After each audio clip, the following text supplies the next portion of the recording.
Morning বন্ধুরা, তোমরা সবাই কেমন আছো? নিশ্চয়ই ভালো আছো, সুস্থ আছো, আর ভালো তো থাকবেই।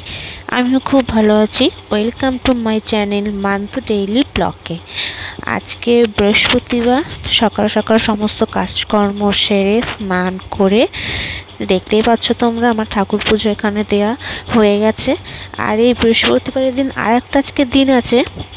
আজকে কার্তিক মাসের শেষের দিন, মানে কার্তিক মাস যাবে, অনেকের বাড়িতে কার্তিক পুজো হবে, যদিও বা আমার বাড়িতে কার্তিক পুজো হবে না। কিন্তু আমি এই কার্তিক মাস যাওয়ার দিন একটা পুজো করি, আর সেই পুজোটা হচ্ছে ইতু পুজো। আর এই ইতু পুজো আমি এই কার্তিক মাস যাওয়ার দিনই পাতবো ইতুর ঘট। আর যেদিন অঘ্রাণ মাস যাবে সেদিন আমি এই ঘট তুলবো, মানে বিসর্জন দেবো পুকুরে গিয়ে। তো পুজো দেওয়ার আয়োজন সমস্ত কিছু আমি গোছাচ্ছি, নিজে একাই করছি। আলপনা আমি ঠিক সেভাবে দিতে পারি না, তবুও চেষ্টা করলাম যতটা পারি যেমনভাবে। আর এই যে পুজোর সামগ্রী সব দেখতে পাচ্ছ, এখানে সব গুছিয়ে গাছিয়ে রেখেছি।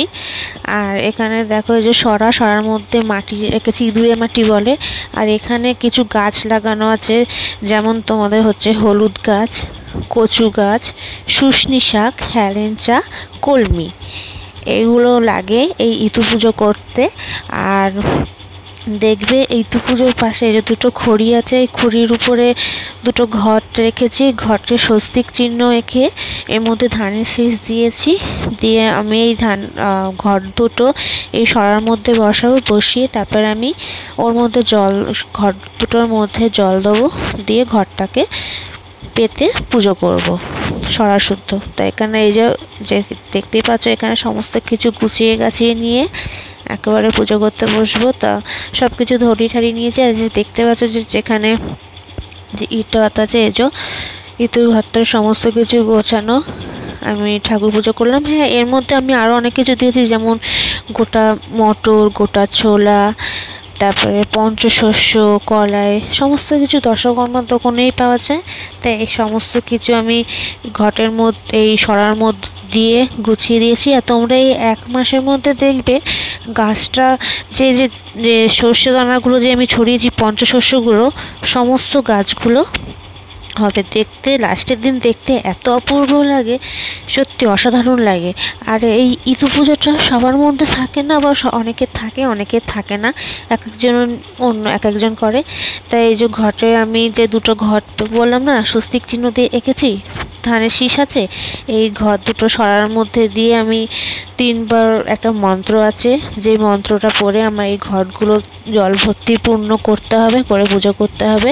আর সরায় সমস্ত গাছগুলো দিয়েছি, সেই ছোলা মটর পঞ্চশস্য রয়েছে, সেগুলোতেও সব জল দিয়ে দিয়েছি। দিয়ে আমি পুজোটা করব। এটা ইতু পুজোটা অনেকটা লক্ষ্মী পুজোর মতন, মানে ইতু পুজোটাকে ঋতু পুজোই আর এক নাম হচ্ছে লক্ষ্মী পুজো করা। তাই ইতু পুজোর একটা ব্রত কথা আছে, পাঁচালি পড়ে সেটাকে পুজো করতে হয়। তাই আমি সেই ব্রত কথাটাই পড়বো এখানে। ব্রত কথা পড়ার আগে যে পুজো করতে ঘরগুলোতে জল দিয়েছিলাম, সেগুলোতে ফুল দিয়ে পুজো করব। পুজো করার পরে তোমরা দেখতে পাবে আমি এখানে ব্রত কথা পাঠ করব। তাহলে তোমরা আজকে দেখতেই পেলে যে ইতু পূজা কী করতে হয়, ইতু পূজায় কী কী লাগে না লাগে, সব কিছু আমার ভিডিওটার মধ্যে দেখতে পেয়েছো। যদি আমার এই ইতু পুজোটা যদি ভালো লেগে থাকে, এই ভিডিওটা মানে এই ব্লগটা, তাহলে তোমরা অবশ্যই আমার এই ভিডিওটাতে লাইক করো, কমেন্ট করো আর শেয়ার করো। আর আমি ইতু ঘরটা যে আজকে পাতলাম, এটা 1 মাস পুরো পুজো করব। 1 মাস পরে অঘ্রাণ মাস যেদিনকে যাবে সেদিনকে আমি এটাকে এই সরা শুদ্ধ আমি জলে বিসর্জন দেবো। তো সেদিনকে ভিডিও আমি আরেকটা ব্লগ করব, তখন তোমরা সেদিনকে দেখতে পাবে। আর মাঝেও আমি একদিন করব ব্লগ, তো গাছটা কেমন হয়েছে না হয়েছে তোমরা দেখতে পাবে।